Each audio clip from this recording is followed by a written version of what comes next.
আসসালামু আলাইকুম বন্ধুরা, আশা করছি আপনারা সবাই ভালো আছেন। আজকে আমি যমুনা নদীর কিছু মুহূর্ত আপনাদের সাথে শেয়ার করতে আসলাম। বিকালবেলা বাবা এবং রাহাতের সাথে নিয়ে আমি যমুনা নদীর এই সৌন্দর্যময় পরিবেশের মধ্যে এসেছিলাম।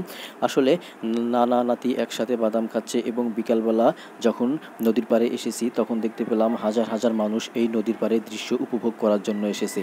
আমি নদীর দিকে তাকিয়ে দেখতে পেলাম সুন্দর সুন্দর ট্রলার যাচ্ছে নদীর কিনারা দিয়ে, দেখতে অনেক বেশি ভালো লাগছে। বিশেষ করে নদীর পাড়ে এসে যখন মুগ্ধ বাতাস উপভোগ করা যায় তখন শরীরটা যেন অনেক বেশি হালকা হয়ে যায়।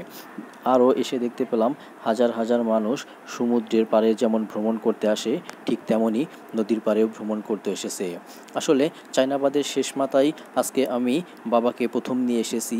আর এই চায়নাবাদের শেষ মাথায় এসে যখন বালুর মধ্যে দিয়ে নদীর কিনারার দিকে আসলাম অনেক বেশি ভালো লাগলো। নানা নাতি আনন্দের সাথে তারা বাদাম খাচ্ছে আর প্রকৃতির দৃশ্যগুলো উপভোগ করছে।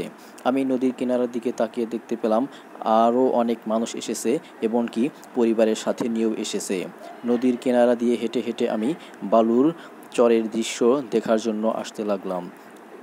এদিকে সূর্য অস্ত যাচ্ছে। বিকেলবেলা সূর্য অস্ত যাওয়ার দৃশ্যটা সত্যি অসাধারণ এবং বাঁধের উপর দিয়ে সারি বেঁধে হাজার হাজার মানুষ দেখা যাচ্ছে।